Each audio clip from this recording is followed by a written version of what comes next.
वाकई ट्रंप युद्ध विराम चाहते हैं या फिर प्लान कुछ और है? दावा यह भी किया जा रहा है कि वार्ता की चर्चा ट्रंप के विशेष प्लान का हिस्सा है, क्योंकि अरब देश मांग कर रहे हैं कि हॉर्मुज़ पर अमेरिका अपना नियंत्रण करे। दूसरी तरफ ट्रंप ने कहा कि वो ईरान की नई सरकार के साथ हॉर्मुज़ पर साझा नियंत्रण रख सकते हैं। ऐसे में सवाल उठ रहे हैं कि युद्ध विराम कैसे होगा। दूसरी तरफ खर्ग द्वीप के करीब अमेरिकी सेना की तैनाती लगातार बढ़ती जा रही है। एक्सपर्ट्स मान रहे हैं कि वार्ता के बहाने ट्रंप सिर्फ कुछ वक्त लेंगे और फिर हॉर्मुज़ पर कब्जे की जंग शुरू होगी। मौजूदा हालात में क्या युद्ध विराम की वार्ता दिखावा है? क्या ट्रंप किसी प्लान को आगे बढ़ाएंगे? क्या नई तैनाती के लिए वक्त लिया जा रहा है?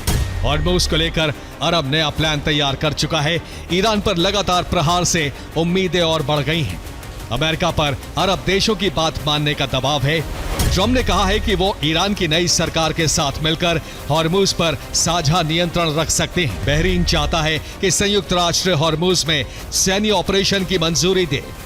सुरक्षा परिषद से अभी तक कोई निर्णय नहीं आया है हॉर्मुज़ को सुरक्षित बनाने के लिए सेना की तैनाती हो।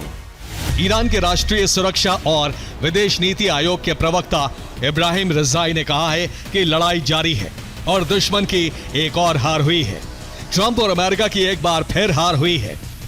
ईरानी सांसद विजन नोबावेह ने कहा है कि अमेरिका को एहसास हो गया है कि ईरान अस्तित्व की लड़ाई लड़ रहा है और अपनी धमकियों को सच करेगा, इसलिए वो कायरतापूर्वक पीछे हट गया। IRGC एरोस्पेस फोर्स के कमांडर मोसावी ने कहा है कि राष्ट्रीय और देश के लिए लक्ष्यों को हासिल करने तक लड़ाई जारी रहेगी।